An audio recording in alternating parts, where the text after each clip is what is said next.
Ahora puedes tener en tu dispositivo móvil la señal de TV USAC, la televisión alternativa. Ingresa a Play Store y descarga la aplicación Guateplay. Allí encontrarás el logotipo de TV USAC y con un solo clic ingresas para conectarte y disfrutar de nuestra programación, noticias, entrevistas, programas culturales y educativos, transmisiones en vivo y mucho más.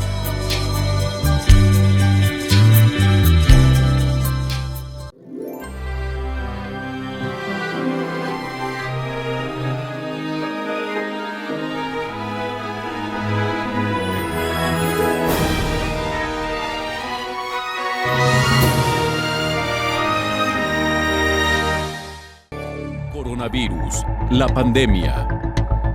¿Cuáles son los síntomas? ¿Cómo se transmite? ¿Qué puedo hacer para protegerme y prevenir la propagación de la enfermedad? Nuevo padecimiento que ha encendido las alarmas de los sistemas de salud. Coronavirus, la pandemia. ¿Cómo le va? Bienvenido a un programa más de Coronavirus, la pandemia. Le recordamos que este programa es una producción de la Universidad de Guadalajara que se transmite desde el foro de Canal 44, la señal de todos, y que llega a México y América Latina gracias a la señal de las televisoras públicas que se suman a esta emisión. Saludamos con gusto también a nuestra audiencia en Radio Universidad de Guadalajara y les invitamos para que se queden con nosotros a lo largo de la siguiente hora. Hoy dedicaremos nuestro programa a hablar sobre el código rojo por COVID-19. ¿En cuántas partes del mundo se ha activado ya esta emergencia sanitaria como una señal, como un indicador de que la pandemia parece que está en estos momentos en una situación ya casi incontrolable? La pandemia está fuera de control en México, esto es al menos lo que dicen algunos especialistas. Piden que no sean olvidados los migrantes y los refugiados en medio de esta situación de COVID-19. Por ahora, más de 3,000 mexicanos han muerto por COVID-19 en el extranjero. También le tendremos el reporte. La mayoría de los países no están preparados todavía para la distribución de vacunas anti-COVID, de acuerdo a lo que ha dicho la Organización Panamericana de la Salud. Hoy nuestros informes llegan desde Rusia e Israel. Nuestros compañeros reporteros nos estarán ofreciendo información actualizada. Vamos pues a la pieza que da marco, que da contexto a nuestro tema de hoy. Es nuestra compañera Elizabeth Ortiz quien la presenta. Aunque en diciembre las imágenes de las primeras personas vacunadas contra la COVID-19 dieron la vuelta al mundo y con ello muchos líderes dijeron que era la luz al final del túnel, lo cierto es que lo más difícil estaba por llegar. La histórica falta de atención al sector salud, la carencia de insumos, el cansancio de los héroes de la pandemia y la relajación de las medidas llevó al mundo al peor escenario, la saturación de hospitales, lo que tanto quisieron retrasar con los confinamientos masivos que hicieron historia en 2020. Con ello, la mortalidad se aceleró. El principal epidemiólogo de la Casa Blanca, Anthony Fauci, dijo en entrevista con la cadena CNN al finalizar el 2020 que la pandemia estaba fuera de control en los Estados Unidos y que enero sería un periodo más difícil para la Unión Americana. Esto ya está sucediendo. Este martes 19 de enero, la cifra de pérdidas humanas a causa de esta enfermedad llegó a las 400,000. Son tantas las muertes en Los Ángeles que los reguladores de la calidad del aire ya suspendieron el límite de las cremaciones ante el creciente número de cadáveres acumulados en funerarias. Eso significa que el COVID, un problema de salud pública, generó otro problema de salud pública con el desafío que supone la disposición de cuerpos. 1 de cada 4 personas contagiadas en el mundo se encuentra en Estados Unidos, de acuerdo con las cifras más recientes de la Universidad Johns Hopkins. De los 95.9 millones de personas infectadas a nivel mundial, 24.2 están en la Unión Americana. Otro caso es el de Londres. El alcalde Sadiq Khan, quien reconoció que al tener una tasa de infección por arriba de 1,000 personas por cada 100,000 habitantes, la pandemia estaba fuera de control y por ello declaró el estado de incidente grave. La Organización Panamericana de la Salud también alertó de los altos niveles de ocupación hospitalaria en la región. A diferencia de lo que se decía en 2020 que la vacuna sería para todos, los países ricos son los que llevan la delantera en la inmunización. Sí, el mundo tiene otras enfermedades, como la desigualdad, que no parece tener cura, informó Elizabeth Ortiz. Gracias, Elizabeth, por esta información, por este contexto de un tema que hoy estaremos abordando a lo largo de los siguientes minutos. Vamos antes a la sede de la Organización Mundial de la Salud en Ginebra, Suiza. Nuestro compañero Roberto Castañares nos presenta el reporte más reciente de este organismo. Roberto, te saludamos y te escuchamos. Adelante con el reporte. Hola, ¿qué tal? Buenos días, Belén. Buenos días a todo el auditorio de Canal 44. En el recuento diario de casos de COVID-19, la Organización Mundial de la Salud notifica ya 94,5 millones, después de un martes ayer en que disminuyó seguramente por cuestiones administrativas de conteo, sobre todo en América. Vamos a ver si esto se corrige en los próximos días o se mantiene la tónica. De ser así, estaríamos ante un cambio drástico de tendencia, pero esa no parece la realidad. Igualmente, baja el número de decesos confirmados, que ahora alcanza los 2.035.000 en todo el mundo. En cualquier caso, lo que sí muestran las cifras de los últimos días es un cierto descenso con respecto a los altos niveles de mediados de este mes de enero. No obstante, como decimos, es habitual que alrededor de los fines de semana haya nuevos picos respecto al resto de días, por lo que aún es pronto para afirmar que la tercera oleada en países de Europa y América ha tocado techo. Es más, la gráfica de casos diarios muestra disminución en el continente europeo en las últimas 2 semanas, pero no en América, mientras que regiones relativamente menos golpeadas como África o Asia Oriental reflejan una preocupante tendencia al alza. Al fijarnos en países, también la tendencia varía, aunque los que tienen una curva más ascendente en número de casos dentro de los más afectados en el mundo desde el inicio de la pandemia son ahora Brasil, España y Colombia, mientras que los contagios diarios bajan en India, Rusia, Reino Unido y Alemania. También debemos fijarnos en que las variantes británica y sudafricana del coronavirus causante de esta COVID-19 se han identificado ya en decenas de países, mientras que la posible mutación brasileña está siendo investigada por la OMS. En concreto, la variante británica se ha identificado ya en 60 países de 4 continentes y la sudafricana en algo más de 20. Esto también incide en que la situación epidemiológica actual esté complicándose, pero es evidente que muchos países están controlando los niveles de contagio pese a que las nuevas cepas sean más contagiosas que la original. Reportó desde Europa Roberto Castañares para el programa Coronavirus, la pandemia.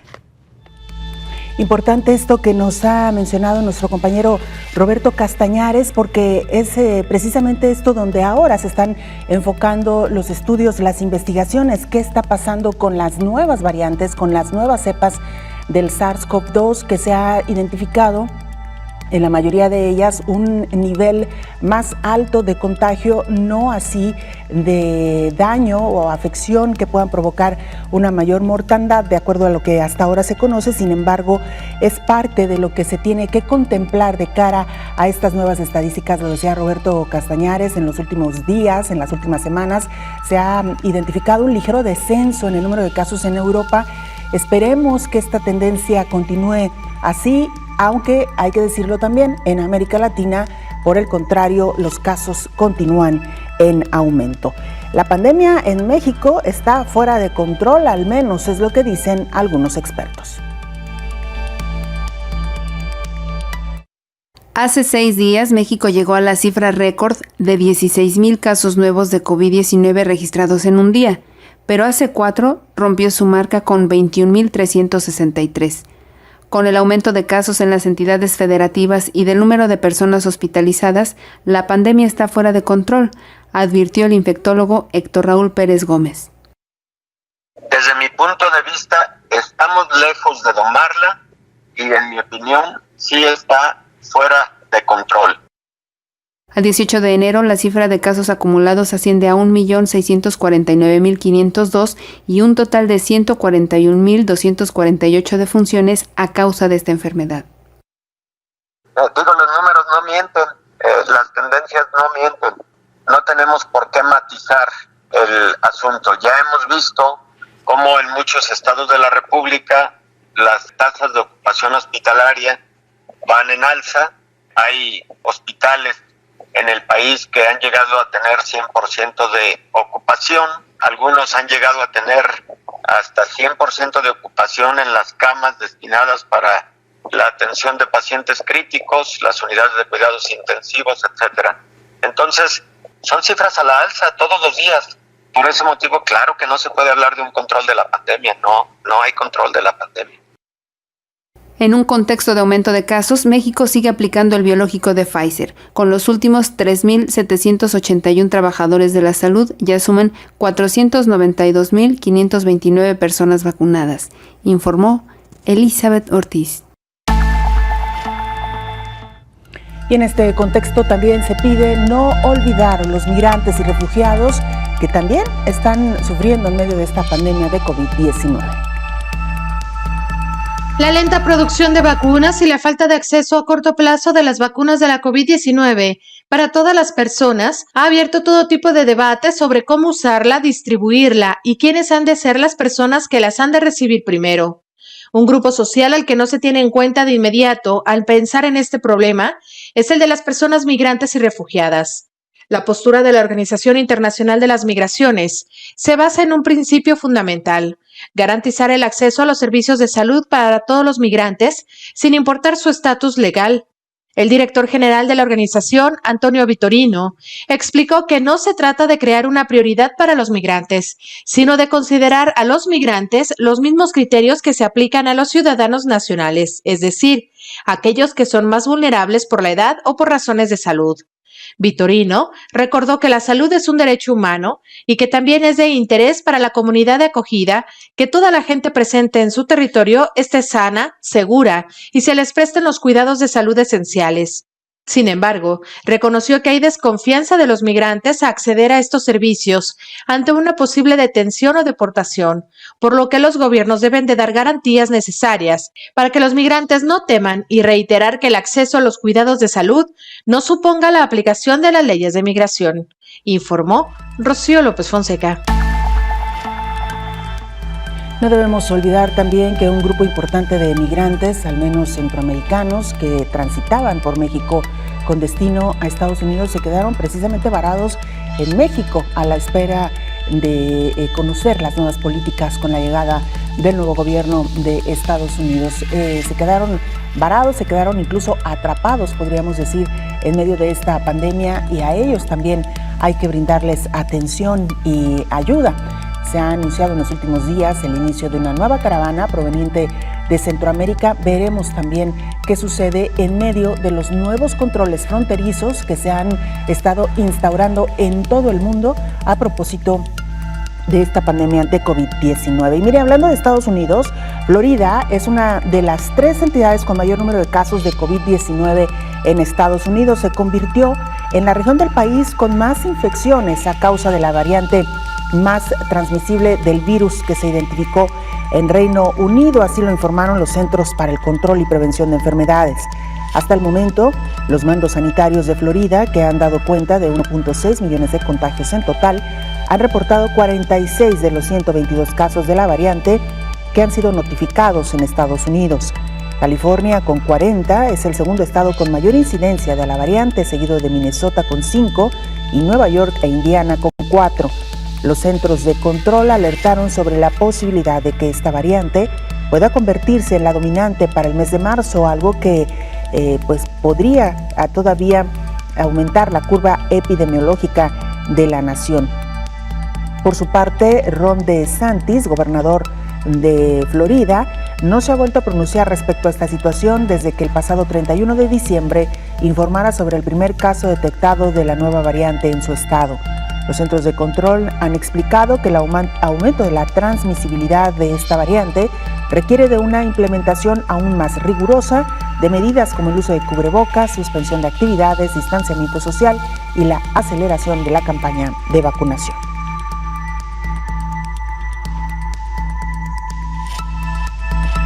@Canal 44 TV, nuestra cuenta institucional en Twitter y Facebook.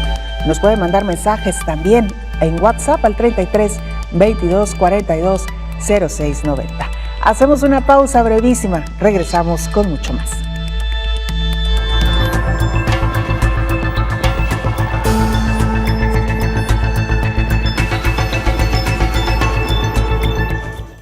Por eso ahora que estoy en Montevideo, me sale contar historias. La de la modista que un día se convirtió en presidenta, o la historia de un tipo que una tarde se propuso hacer una revista de fútbol, y hay más. Son todas historias de amor, por el fútbol. Hernán Casiari nos cuenta historias mínimas y gigantes, retratos de personajes, hechos, trabajos e historias de vida vinculadas al fútbol. Fútbol entre líneas. Véalo todos los domingos a partir de las 7 de la noche por TV USAC, la televisión alternativa.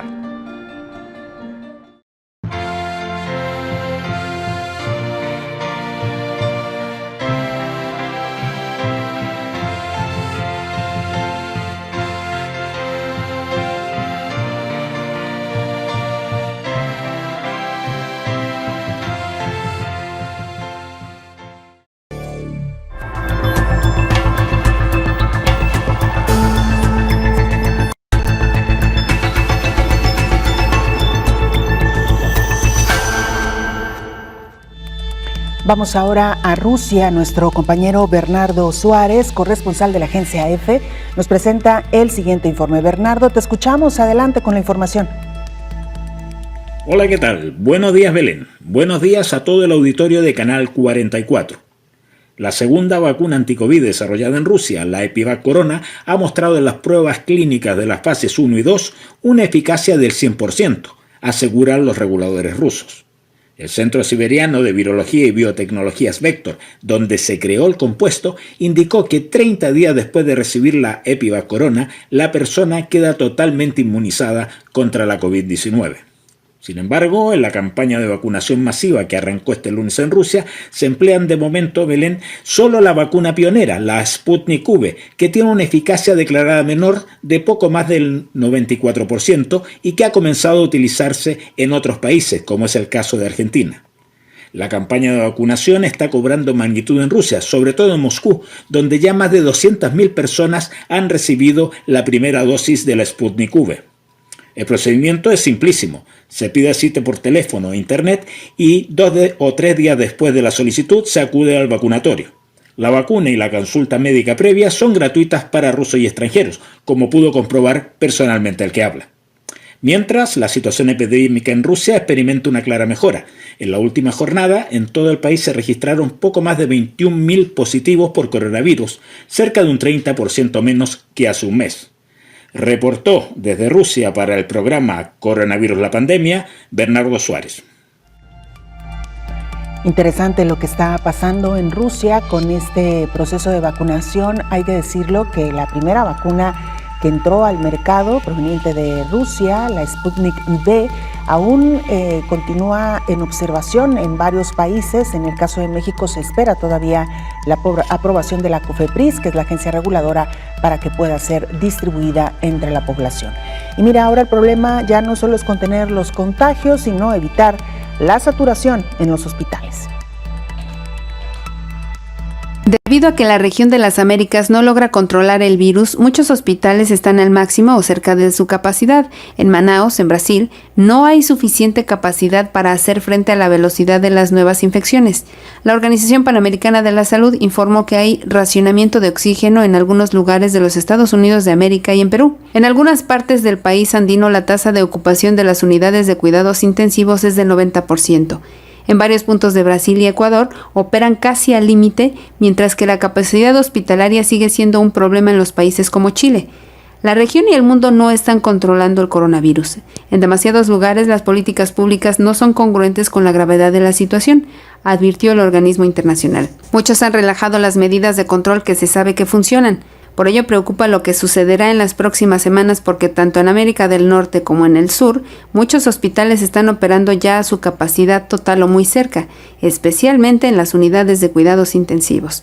Aunque las vacunas van a ayudar a salvar vidas y eventualmente detener la pandemia, aún no hay dosis suficientes para lograr un impacto visible en la transmisión a corto plazo, informó Elizabeth Ortiz. Gracias, Elizabeth, por esta información y que justo nos da pie para iniciar la charla este día con el infectólogo Héctor Raúl Pérez Gómez. Doctor, lo veíamos, lo escuchábamos ya en las piezas introductorias. Buenos días primero, bienvenido, gracias. Saludarte. Muchas gracias. Lo escuchábamos ya en el resto de las piezas informativas cómo en casi todos los países donde hoy por hoy la pandemia está en una fase muy activa, de nueva cuenta los hospitales se han acercado a niveles muy preocupantes de saturación. Así es, Belén. Un hospital de atención a enfermedades generales, cuando tiene ocupaciones hospitalarias por arriba del 80%, es una situación preocupante por motivos de calidad en la atención. Lo ideal en un hospital es que no exista más de 80% en la ocupación. Sin embargo, precisamente el 20% que se deja como un espacio de seguridad es para contingencias.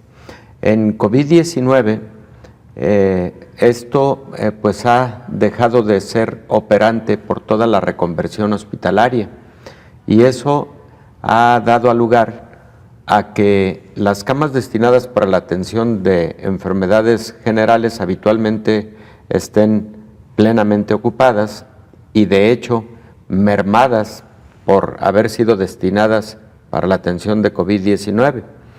En muchos lugares del mundo la reconversión ha sido progresiva. Hemos necesitado N número de camas, hemos incrementado más aún y así sucesivamente. Para el caso específico entonces de camas reconvertidas a COVID, llegar a niveles de 90% de ocupación es verdaderamente preocupante, alarmante, en momentos desesperante. ¿Por qué?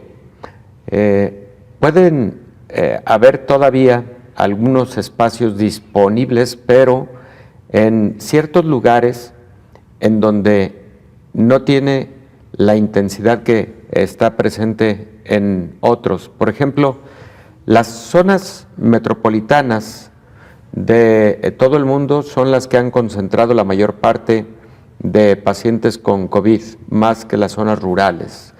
Y es precisamente en esos espacios en los que se ha visto mayor saturación hospitalaria, y es precisamente lo que nos ha llevado a ver momentos y escenas verdaderamente lamentables de personas que están buscando un lugar, otro para lograr hospitalizarse, y habrá que decirlo, hay personas que han quedado en los trayectos de búsqueda de un lugar para su atención. Al margen de que la ocupación hospitalaria es un indicador de la intensidad pandémica, lo es la ocupación hospitalaria, la ocupación de camas para pacientes en estado crítico, camas de terapia intensiva, lo es también la mortalidad por 100,000 habitantes, también lo es la letalidad, lo es el porcentaje de pruebas positivas que tiene una determinada población, me refiero a pruebas diagnósticas de calidad, y es otro indicador muy importante de la intensidad de la pandemia en una región, el número de casos activos, porque son los casos que están generando la transmisión de la enfermedad, son los casos que han sido diagnosticados en los últimos 14 días, que digamos es un tiempo considerado como periodo de incubación máximo, aunque algunos pacientes pueden haber tenido periodos de incubación un poco mayores, pero se acepta que son 14 días el tiempo para considerar caso activo. Entonces, todos esos indicadores, pero el de ocupación hospitalaria es de todos ellos posiblemente el más delicado, porque es el que representa un momento de crisis. No hay espacio para atención hospitalaria, el riesgo para la salud y para la vida es altísimo. Doctor, ha sido muy importante la manera en cómo ha reaccionado cada uno de los países ante la saturación de su sistema de salud. Recordamos hace casi un año, habrá que decirlo, parece increíble, cuando iniciaba esta pandemia, cómo nos sorprendía China con la instalación de un hospital móvil en apenas unos cuantos días. Un hospital que fue suficiente para atender a la gran cantidad de personas que estaban siendo contagiadas. Y luego la otra cara de la moneda nos la presentaba Europa. Usted recordará las primeras semanas con hospitales realmente rebasados, sí, y la gente pues muriendo por la falta de atención en algunos casos. Y pareciera que a lo largo de este año hemos aprendido. Sin embargo, la pandemia también ha caminado a pasos agigantados, doctor. Sí, definitivamente, Belén. Si nos remontamos a los meses iniciales de la pandemia, sobre todo en el momento del segundo epicentro, que fue Europa, así como lo describes, España, Francia e Italia tuvieron crisis graves de camas para la atención de pacientes con COVID. Inglaterra también llegó a tener esa dificultad. Pareciera entonces que la historia vuelve a repetirse en el último mes. El motivo principal por el que Inglaterra decide volver al confinamiento ahora más radical y de alta vigilancia es precisamente ese, el haberse visto rebasados por la ocupación hospitalaria. Esto estamos hablando de hace 15 días, Belén. Y pues parece increíble, pero este nuevo rebrote, esta nueva ola mundial de pandemia está rebasando incluso posiblemente a la primera ola que se vivió con mayor intensidad entre los meses de mayo y julio, por ejemplo, en los países europeos. Hay otros países que no han dejado la primera ola y que han seguido teniendo, si bien en algunos momentos, una meseta en la curva epidémica, pero es una meseta no baja, sino una meseta muy alta. Pero en algunos otros no solo no se ha logrado una meseta, sino un incremento progresivo en el número de casos nuevos, pues que lleva precisamente a esos graves escenarios de no encontrar a veces espacios para la atención hospitalaria. Y bueno, posiblemente muchos países deberíamos haber aprendido que ante ese riesgo, no solo la reconversión hospitalaria, sino algunas tecnologías alternativas para la implementación de espacios hospitalarios. Tú señalaste perfectamente aquel momento en el que China sorprende al mundo con 2 hospitales que levantan en escasos 10 días, pero también hay otras modalidades que se pueden implementar para tener más espacios de hospitalización. Nada más que, Belén, porque veo que vas a enviar a corte, el problema es, ¿y el personal para la atención?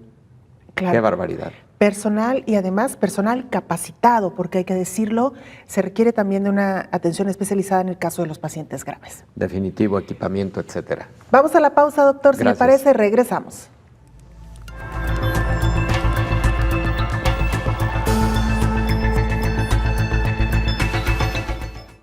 Todos los viernes a las 9 de la noche, Ajao, Corazón del Cielo, Corazón de la Tierra. El 20 de julio de 1969, para la humanidad fue un día trascendental, a tal punto que lo que había dicho hace mucho tiempo Newton lo repitió de una forma especial Neil Armstrong y dijo: este es un pequeño paso de un hombre, pero es un gran salto para la humanidad. Ajao, Corazón del Cielo, Corazón de la Tierra, programa especializado en noticias sobre la exploración espacial, conducido por Cecil de León. Véalo todos los viernes a las 9 de la noche por TV USAC.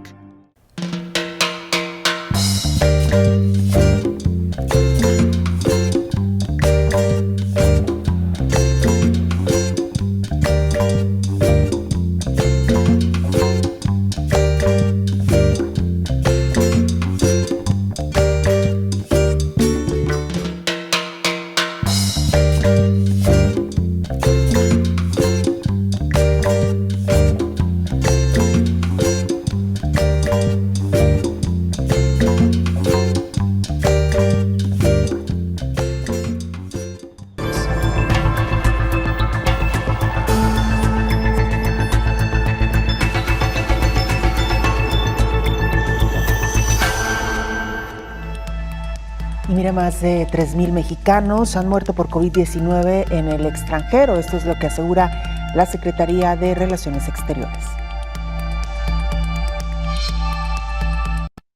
La Secretaría de Relaciones Exteriores en México reveló que en los últimos 15 días, la COVID ha arrasado con los mexicanos en el extranjero. Incrementaron las muertes 8%, es decir, de los 3,406 registrados el 4 de enero, se sumaron 209 fallecimientos nuevos. Los connacionales que han perdido la batalla contra la COVID sumaron 3,705 hasta el 17 de enero. El país que más muertes reportó fue Estados Unidos, donde se encuentra el 99% de los decesos. Las muertes se registraron principalmente en Nueva York, Texas, Arizona y California, pero en las últimas 2 semanas, el porcentaje mayor de fallecimientos de mexicanos fueron registrados en California, Arizona e Illinois. El resto de los fallecidos por COVID-19 en el extranjero se presentaron en Canadá, donde un mexicano falleció, además de España y Perú, donde 3 connacionales fallecieron en cada nación. Relaciones Exteriores explica que hay países que durante la crisis sanitaria solo han registrado un mexicano muerto por COVID-19. Entre ellos están Argentina, Brasil, Colombia, Francia, Grecia, Guatemala, Panamá y Turquía, informó Rocío López Fonseca. En otros asuntos, la Organización Panamericana de la Salud asegura que la mayoría de los países no están preparados para la distribución de las vacunas. Ante el próximo despliegue de unos 20 millones de dosis de la vacuna contra el coronavirus en la región, la directora de la Organización Panamericana de la Salud, Carissa Etienne, advirtió que la mayoría de los países no están listos para lanzarla. En tanto, el subdirector de la organización, Jarbas Barbosa, explicó que esperan contar con unos 20 millones de dosis disponibles para la región a principios de marzo.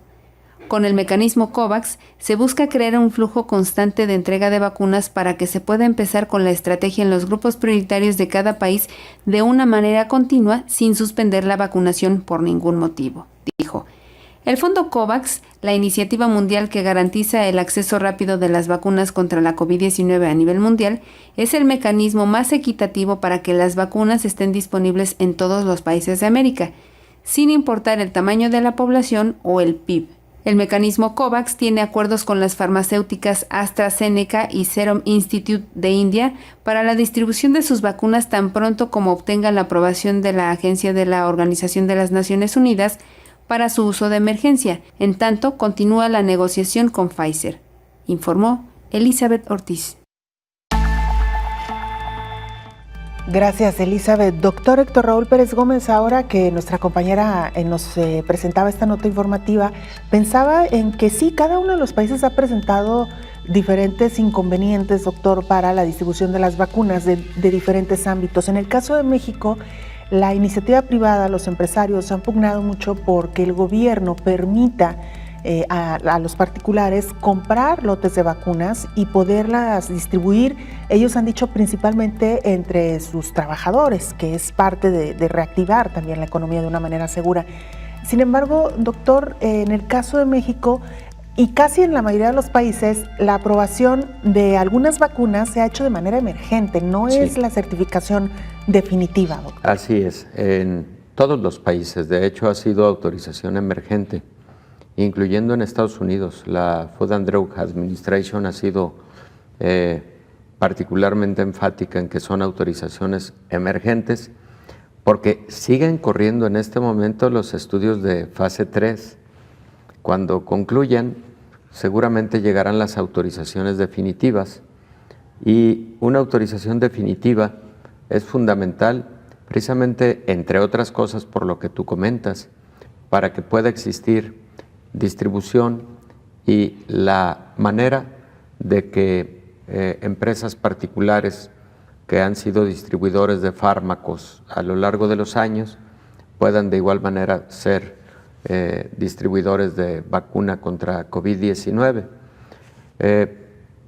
Creo que aún bajo esas circunstancias estaríamos en un cuello de botella, porque mucho de la problemática que se está viviendo en muchos países del mundo es la todavía no suficiente producción por parte de las farmacéuticas, porque yo creo, sin tener toda la certeza, que están trabajando al máximo en la producción masiva y sin embargo, decía la Organización Mundial de la Salud, no van a poder producir, por ejemplo, el esfuerzo COVAX más allá de 2.500 dosis millones de dosis, 2.500 millones de dosis para el mundo entero.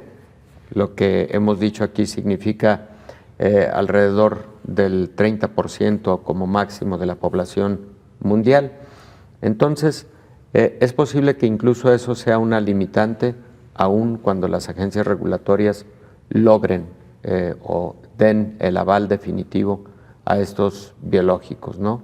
Pero claro que sería una muy buena noticia que hubiera el aval definitivo, porque además sería el reflejo ya de tener todos los elementos, los definitivos respecto de eficacia y seguridad.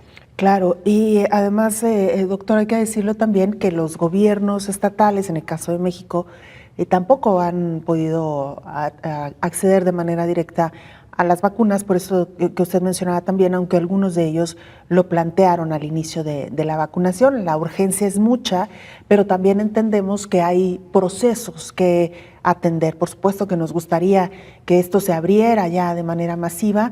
Lamentablemente, pues tenemos que esperar y mientras esa etapa llega, no nos queda más que seguirnos cuidando, que es lo que hemos aquí reiterado una y otra vez y que no nos vamos a cansar de decirlo. Doctor. Así es correcto, Belén.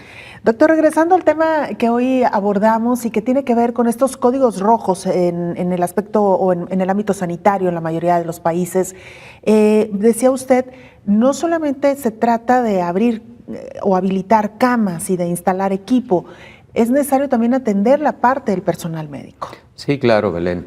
Y también decíamos que el COVID es una enfermedad compleja. El 85% de los pacientes que tienen COVID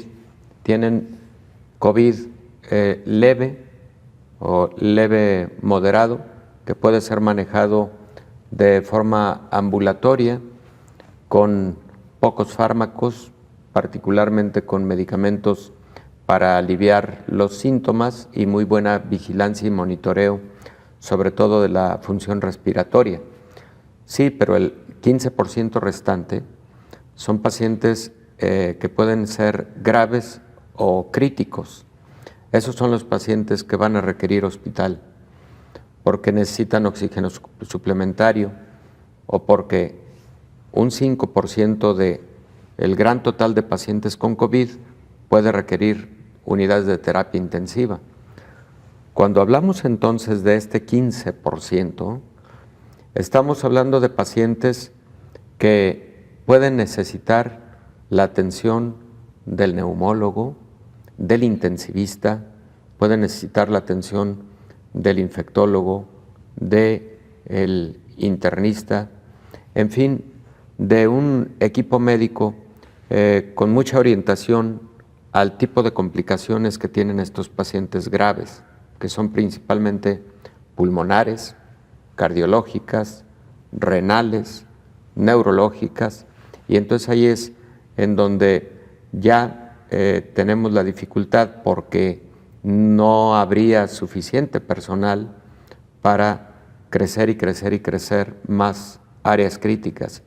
Mira, Belén, por ejemplo, una de las estrategias que sí implementaron muchos países y que fue sugerida por diferentes agencias internacionales al inicio de la fase más intensa de la pandemia, fue que incluso quirófanos fueran convertidos en espacios tipo terapia intensiva. Un quirófano perfectamente se puede reconvertir como espacio de terapia intensiva y frecuentemente no para un paciente, sino incluso para 2 pacientes. Sí, pero de nuevo volvemos al punto, y el personal requerido para esto. Ahí recordemos también que el personal de la salud, entre el personal de la salud hay personas con vulnerabilidad, con diabetes, con hipertensión, con enfermedades cardiovasculares, en fin, con edades avanzadas, etcétera, y también eso ha generado una merma en la cantidad de profesionales de la salud para la atención de pacientes graves de COVID. Entonces, mira, ocurrió una situación muy interesante en la Ciudad de México, que es un caso de éxito, desde mi punto de vista, muy interesante, y que incluso después podemos invitar a través de alguna entrevista telefónica a una de las personas que han estado de cerca en este gran proyecto, que es el doctor Héctor Gallardo Rincón, en la implementación de un tipo hospital emergente para pacientes que requieren hospitalización, pero no necesariamente terapia intensiva.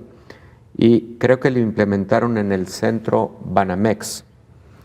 Un número importante, significativo de camas, y han tenido muy buenos resultados. Sí, pero de igual manera creo que uno de los aspectos que fueron muy difíciles de resolver fue la cantidad de personal para poder atender estas áreas. La milicia en muchos países en el mundo también ha ofrecido sus instalaciones precisamente para reconversiones a espacios tipo atención hospitalaria, pero de nueva cuenta volvemos al tema de la cantidad de profesionales de la salud que para esto se requiere. Sin duda alguna, doctor, ese ha significado, digamos, pues, si no un obstáculo, sí uno de los puntos a atender, porque finalmente, lo hemos dicho, se requiere de atención especializada. Y usted tocaba un punto muy importante, doctor, que lo hemos venido incluso mencionando. El personal de la salud en activo, que inició desde el principio de la pandemia, valga la expresión, está cansado, doctor, también. Sí. Muchos de ellos han enfermado de Claro. COVID-19. Y como el resto de los pacientes post-COVID, también han presentado algunas secuelas y no necesariamente han podido incorporarse al 100%, sin hablar de los que lamentablemente murieron. Y también de todos aquellos que tuvieron que ser pues enviados a casa por que presentaban alguna comorbilidad o por su misma edad, doctor. Sí, efectivamente. Y como decíamos antes, esto ha generado una merma en el número de profesionales, que además hay indicadores de cuál es el ideal de médicos por número de camas en terapia intensiva o por número de camas de atención general. Lo hay también indicadores del número ideal de enfermeras para este mismo propósito. Y bueno, en esta pandemia de COVID-19, pues creo que esos indicadores ideales se han transformado, porque lo que antes era, por ejemplo, para atención en un espacio general de una enfermera por cada 4 pacientes, pues se ha convertido en una enfermera a lo mejor para 10 pacientes, porque las circunstancias así lo han ameritado.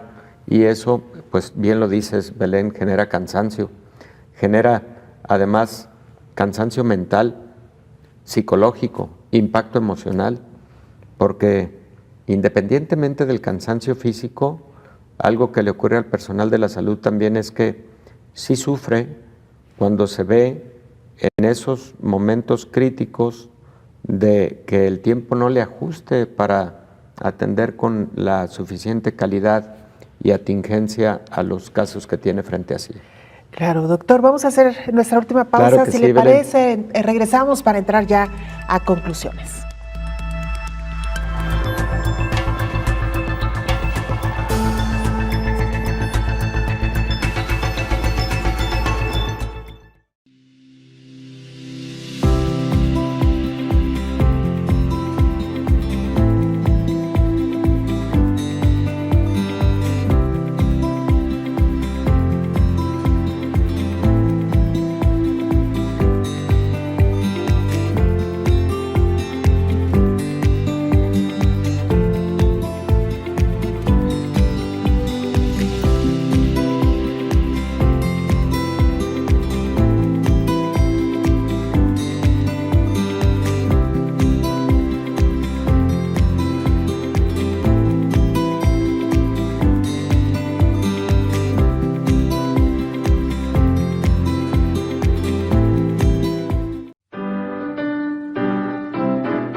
Hablábamos en este programa de cómo China sorprendía al mundo con la construcción en unos cuantos días de un par de nosocomios para atender a sus habitantes infectados. Esto fue en la primera etapa, justo cuando surgía y conocíamos este virus, el SARS-CoV-2. Bueno, pues ahora China está construyendo un centro de aislamiento por un incremento de casos que han tenido en las últimas semanas.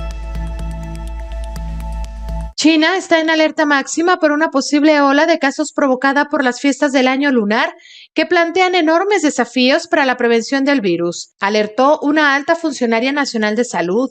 El gigante asiático había logrado hasta ahora controlar en gran medida el virus, mientras el resto del mundo luchaba contra el aumento del número de muertes y los hospitales saturados. Los varios brotes de COVID registrados motivaron a las autoridades de ese país a extremar las medidas en varias provincias, donde se informó del aislamiento de 3 millones de personas en 2 ciudades por la detección de casos. Actualmente se construye un gran centro de cuarentena ante el coronavirus al norte de China, la cual contará con una capacidad de más de 4,000 personas.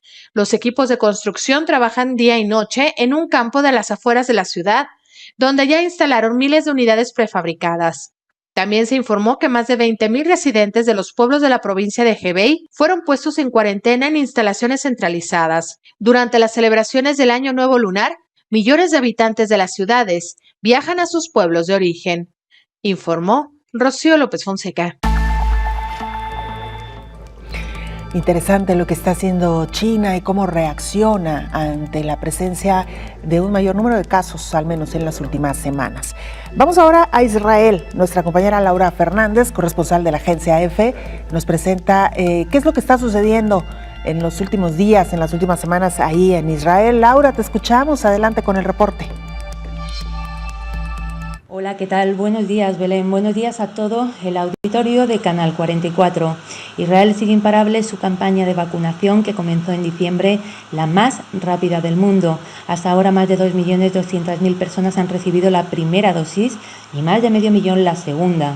Israel pretende que la mayoría de la población de unos 9 millones esté vacunado en el mes de marzo y el país pueda retomar la actividad social y económica. Ser el primero del mundo en volver a la normalidad, ha repetido su primer ministro Benjamín Netanyahu. Es parte también de su eje de campaña electoral, ya que no olvidemos el país celebrará comicios el próximo mes de marzo. Esta semana Israel comenzó a administrar la vacuna a los mayores de 40 años, pero el éxito es que los centros de vacunación dan la opción de inocular a todo tipo de población al final de la jornada, con las dosis sobrantes que no pueden volver a guardar, es decir, no desperdician ni una vacuna. Los datos preliminares son alentadores, muestran un incremento de entre 6 y 20 veces más de anticuerpos contra el patógeno a la semana de haber recibido la segunda dosis. Aún así, el país se encuentra en una tercera ola que no termina de remitir. Este lunes registró un récord de contagios desde el inicio de la pandemia, con más de 10.000 nuevas infecciones y pese al estricto confinamiento nacional que se han visto obligados a extender hasta febrero. Las autoridades esperan que la vacunación comience a dar resultados en los próximos meses. Reportó desde Israel Laura Fernández Palomo para el programa Coronavirus, la pandemia. Bueno, pues ahí el reporte. Muchas gracias, Laura Fernández. Doctor Héctor Raúl Pérez Gómez, Israel, un caso que también ha sorprendido, digámoslo, en las últimas semanas, con una vacunación muy intensa. Algunos reportes indican que se habría controlado, gracias a esta vacunación, el número de casos también. Están ya casi controlando el número de contagios y sin duda alguna es algo que da esperanza, doctor, porque sabemos entonces, Israel puede mostrar al mundo que la vacunación, cuando ya es masiva, puede dar un resultado importante. Sí, Belén, efectivamente. La estimación es que si vacunas al 75% de tu población, tienes entonces una inmunidad colectiva que te da mucha certidumbre y seguramente control de la pandemia. Israel tiene un sistema de salud extraordinario, tiene centros de investigación muy importantes y tiene excelentes hospitales, pero también tiene una organización de su sistema de salud que seguramente es lo que ha dado como resultado este Yo creo que es el país que lleva, más velocidad en la vacunación de su población. Claro. Sí. Habrá que ver también qué sucede con Rusia, que hace un momento escuchábamos que ellos ahora están en una etapa donde las personas pueden llamar a los centros de salud, hacer una cita e irse a vacunar. Es decir, ya están en una vacunación abierta también y masiva, doctor. Sí, a la población, no solamente a la población del personal de la salud, sino también al resto de la población, efectivamente. Según una nota informativa de agencias internacionales, la eficacia de Israel muestra cómo la vacuna sirve para cortar los contagios. Solo con la primera dosis, las infecciones se redujeron entre un 33 y un 60%. Sí, Belén. Sí. Bueno, nos da un poco de esperanza esto, doctor. Sí, sí nos da. Ojalá y la velocidad del resto de los países sea tal que nos permita llegar a ese objetivo. Es justo lo que le iba a mencionar. Nos vemos todavía lejanos, sobre todo en los países de América Latina, porque somos países con una gran cantidad de población, a diferencia, por ejemplo, de los europeos, ¿no?, que son países más chiquitos, pero bueno, vamos a seguir esperando y apostando porque esta vacunación cada día vaya en aumento. Doctor, nos quedan apenas un par de minutos y pues no quisiéramos ser tan alarmistas, pero sí realistas.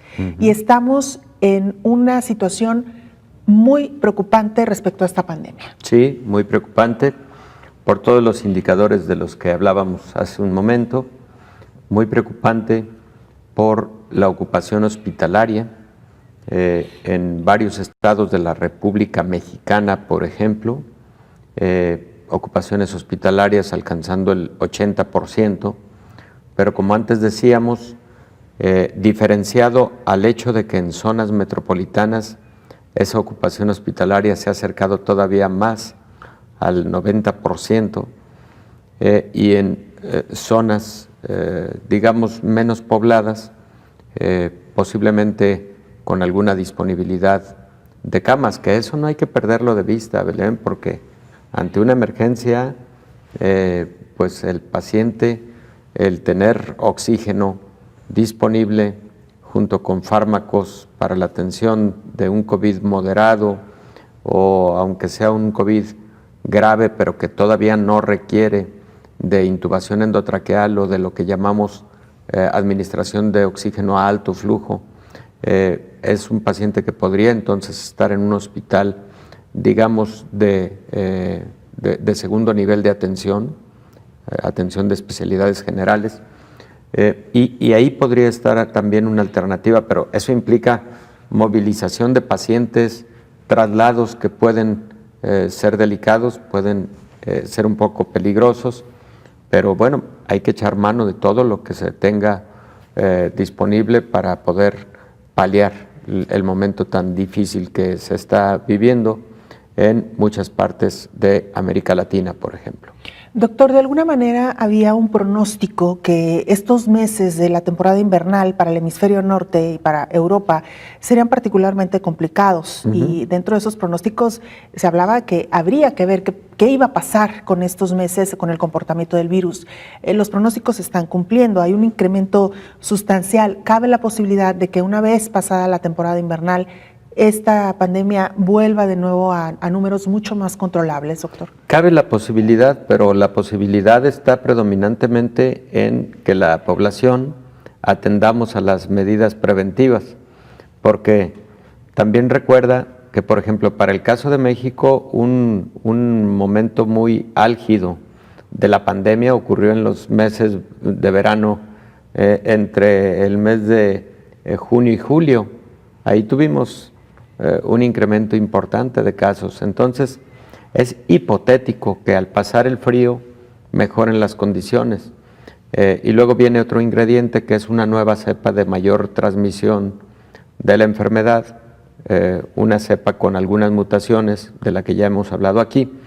Entonces, hay más ingredientes. En contrapartida a estos malos, a estas malas noticias, sí tenemos a favor una vacuna que inicia a estar en los países, en la mayor parte de países del mundo, que necesita un poco más velocidad en su aplicación, pero también pues tenemos ya suficiente información en la población para protegernos, para adoptar medidas de protección, de prevención de la enfermedad. Y creo que por información no ha quedado. Ha sido tal la información que se escucha ya en cualquier lugar, en cualquier momento, en todas partes del mundo. Lo importante es adoptar esa información, incorporarla a nuestra cotidianidad, porque muchas personas saben perfectamente bien el sitio, el momento, las circunstancias en donde adquirieron la enfermedad, porque tienen bien consciente que ahí relajaron una medida de cuidado, una medida preventiva. Entonces, si tenemos la información, apliquémosla. Ahí está, creo que, una buena parte de la clave. Una parte de la solución, una gran parte de la solución. Doctor, como siempre, muchas gracias. Un gusto compartir con usted esta mesa. Igualmente, Belén. Gracias, el infectólogo Héctor Raúl Pérez Gómez. Nosotros nos despedimos. Gracias por habernos acompañado. Le invitamos para que nos sintonice en la siguiente emisión de Coronavirus, la pandemia. Coronavirus, la pandemia.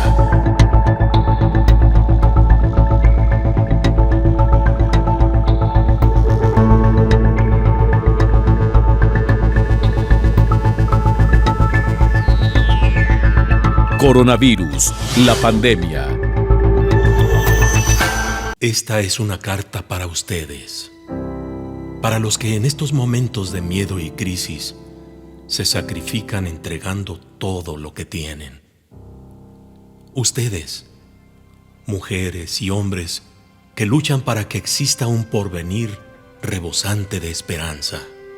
Ustedes, individuos perseverantes quienes mientras cumplen un trabajo ininterrumpido, cargamos en nuestras almas y en nuestras mentes.